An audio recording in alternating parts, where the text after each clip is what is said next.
toute la force de l'ennemi. Bienvenue à cette édition spéciale. Aujourd'hui, nous recevons sur ce plateau M. Mathias Nzong, candidat à la présidentielle 2021. Monsieur Mathias Nzong, bonsoir. Bonsoir. Alors, comment vous sentez-vous? Très bien. À quelques jours du scrutin, est-ce que vous êtes confiant? Bien confiant. Très bien. Alors, le public, les Ponténégrins, les Congolais aimeraient savoir qu'est-ce qui vous différencie des autres candidats? Bon, d'abord, en tant qu'homme, nous sommes tous différents. Chacun ses défauts, ses qualités. Et ensuite, chacun de nous a une vision pour le Congo. Parfois, c'est la prétention. Mais moi, je suis candidat par devoir. Parce que j'ai observé la vie de mon pays depuis que je suis dans la vie professionnelle, quand j'ai terminé, même quand j'étais étudiant. J'ai observé l'évolution nationale de mon pays. Et je sais quel itinéraire le pays a pris depuis 1960. C'est la raison pour laquelle j'ai dit non. Il va falloir que je me présente pour corriger cet itinéraire que le Congo suit et qui le conduira nécessairement à la catastrophe. C'est ça la différence, c'est dans ma perception du Congo. Chacun de nous a une perception du pays. Il y en a qui sont candidats par ambition personnelle, simplement pour vouloir dire, bon, ben, je suis candidat, mais je vais par devoir. Or, le sentier du devoir, il est très long. On l'emprunte, on ne sait pas quand il se termine et comment il se termine. Voilà la raison pour laquelle je suis candidat. Alors, je rappelle que vous n'êtes pas candidat seulement pour 2021, parce que vous avez été candidat en 2016, et malheureusement, vous avez jeté l'éponge. Donc, les Congolais aimeraient savoir pourquoi vous faire confiance maintenant, alors que vous avez abandonné la course en 2016. Bon, j'ai été candidat plutôt en 2009. En 2016, je n'étais pas candidat. En 2009, j'étais candidat, mais dans le cadre du collectif des partis d'opposition congolais, du front des partis d'opposition congolais. Et en raison d'une gouvernance électorale calamiteuse, le front a décidé de ne plus participer à ces élections. Et moi, en tant qu'élément du front, je me suis plié à la discipline du groupe. Voilà pourquoi je ne me suis plus présenté à l'élection de 2009. En 2016, nous avons également décidé de ne pas nous présenter. Pourquoi? Parce que le président Sassou avait terminé ses mandats tels que définis par la Constitution, les deux. Il voulait s'offrir un troisième mandat. Et pour ça, alors il a tenté de réviser la Constitution. Constitutionnellement, ce n'était pas permis. Il a rencontré un certain nombre d'amis qui lui ont conseillé de changer la Constitution. Et de lui-même, il a décidé de changer la Constitution, d'interroger le peuple congolais. Mais cette nouvelle Constitution, quand il l'a faite, il s'est adressé au peuple par un référendum constitutionnel. Les Congolais ont répondu par une abstention massive. Seuls 5% des Congolais ont participé au référendum. Donc c'est un rejet total. Alors, et nous avons dit, étant donné cela, il a imposé une constitution, c'est un coup d'État constitutionnel. Deuxièmement, il s'est décidé de s'octroyer un troisième mandat en organisant des élections présidentielles. Parmi nous, beaucoup d'opposants se sont opposés, dont moi. Nous avons refusé d'aller à ces élections. Surtout que cela intervenait après le dialogue alternatif que nous avons organisé à Diata, au cours duquel nous avons proposé 17 résolutions qui permettaient de résoudre la question nationale dans notre pays. Il n'a pas tenu compte de nos propositions. Il a décidé de passer en force et d'aller aux élections. Et à ces élections, nous savons qu'il avait perdu. Il a eu 8%. Ce n'est pas à 8% qu'on est élu président de la République. Et que ceux qui ont été au-dessus de lui, comme Jean-Marie Michel Mokoko, comme Guy Parfait Kolela, comme Mokomis, ces gens-là, il a proclamé qu'il était réélu et aujourd'hui, il croupisse en prison parce qu'ils n'ont pas reconnu sa victoire. Pour nous, il y a là un hold-up électoral. Voilà ce qui s'est passé en 2016. Donc, nous n'avons pas voulu suivre l'organisation de l'illégalité. Aujourd'hui, le pays patauge dans l'illégalité la plus complète.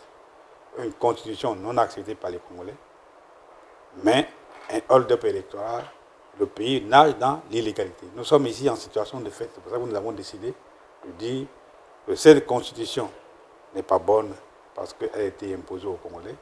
Et deuxièmement, la République qui a été élu, le président de la République qui a été élu sur la base de cette constitution est un président de fait.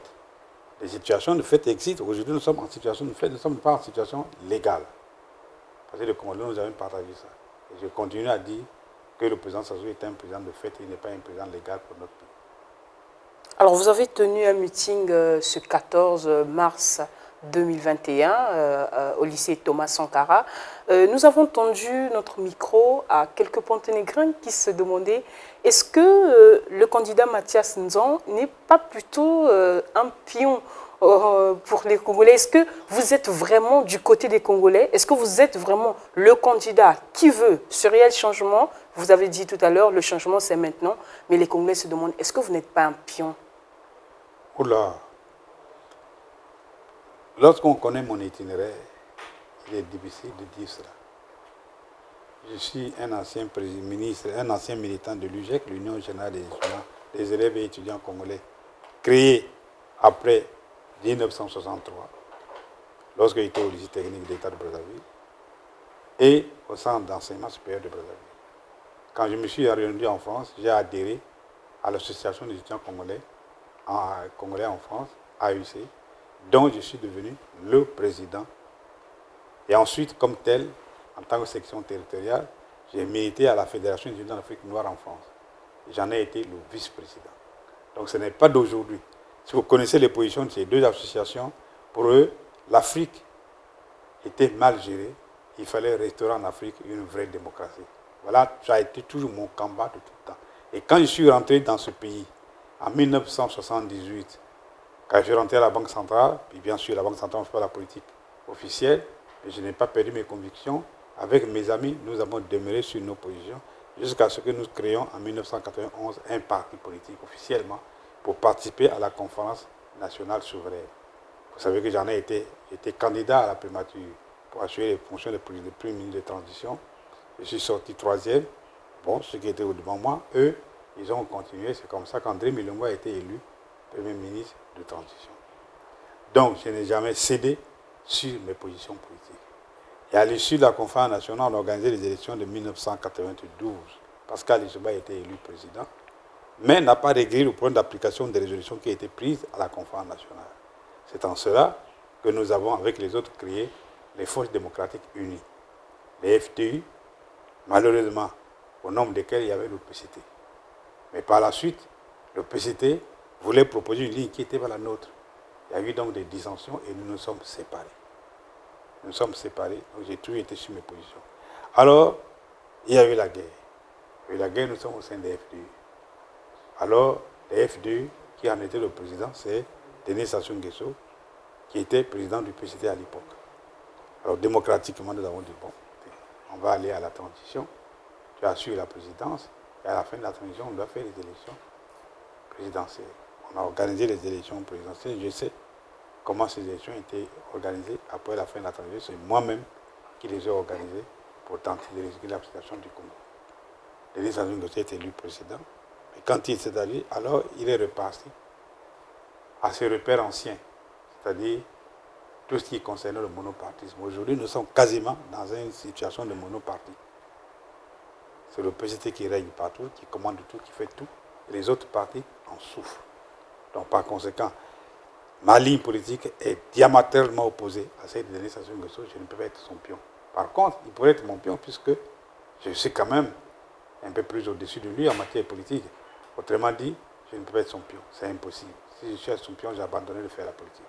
Ce que je veux, c'est de créer une situation nouvelle pour notre pays, de créer une dynamique nationale qui rejette tout ce qui va à l'encontre des intérêts du peuple congolais.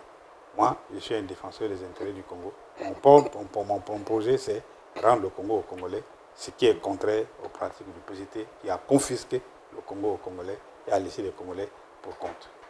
Alors, il ne nous reste plus que quelques jours pour confirmer si vous êtes bien élu ou pas. Mais si vous êtes élu président de la République, qu'apporterez-vous de nouveau? Quel est donc votre projet de société? Si je suis élu président de la République, vous verrez, on va passer du jour à la nuit, de la nuit au jour.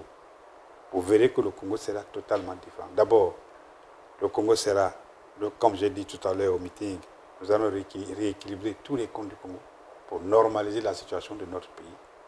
Et ensuite, la question de la compétence, de la vérité, de la transparence, ce sera une question au centre de tout acte politique. Et nous devons réorganiser l'administration congolaise pour que ces principes soient respectés. Rendre le Congo aux Congolais, ça veut dire qu'il faut que les Congolais bénéficient du fruit des richesses de leur pays. Ils bénéficient du fruit de leur travail. Ils bénéficient du fruit du travail de tous les autres. C'est ça, rendre le Congo aux Congolais. Seuls les Congolais auront la responsabilité. Ça veut dire tout cela décidé démocratiquement et non imposé par quelqu'un qui est là au-dessus, se disant c'est moi le maître. Non, il n'est pas le maître. Le maître de la nation, c'est le peuple. Seul le peuple a la dernière décision. Donc par conséquent, si vous êtes là, vous exercez, vous devez tenir compte que le vrai souverain, c'est le peuple congolais. Donc voilà une nation différente sur tous les plans, sur le plan politique, sur le plan économique, sur le plan financier, sur le plan social. Ce sera une nation différente que je vais bâtir pour le Congo. Et comme j'ai dit, faire du Congo un exemple à suivre en Afrique. Alors, avant de terminer, M. Mathias Nzan, quel est votre message d'assurance au peuple congolais, aux Ponténégrins qui voudraient bien, qui jusqu'alors sont hésitants, ne savent pas qui choisir pour la journée du 21 mars? Mais aujourd'hui, il serait vraiment difficile de penser que les Congolais ne peuvent pas décider. Notre pays est bloqué. Il est bloqué et comme j'ai dit, l'État est en banqueroute. La décision est simple. Lorsque quelqu'un a mis le pays en banqueroute, lorsque quelqu'un a bloqué le pays, la première décision, c'est la sanction. Et la sanction démocratique, c'est de le rejeter par le scrutin du 21 mars. C'est ça la réalité qu'il faut faire. Alors ce que je veux dire aux Ponténégrins, s'ils veulent que la situation change dans le pays, que ça change à Pointe-Noire, que ça change pour chacun de nous, alors il faut que le vote le dise dans l'urne, qu'on dise non à ceux qui ont cassé les ressorts essentiels de notre pays. Voilà pourquoi je me présente. Et le bon choix, comme je l'ai dit, c'est Mathias Nzan. Pourquoi?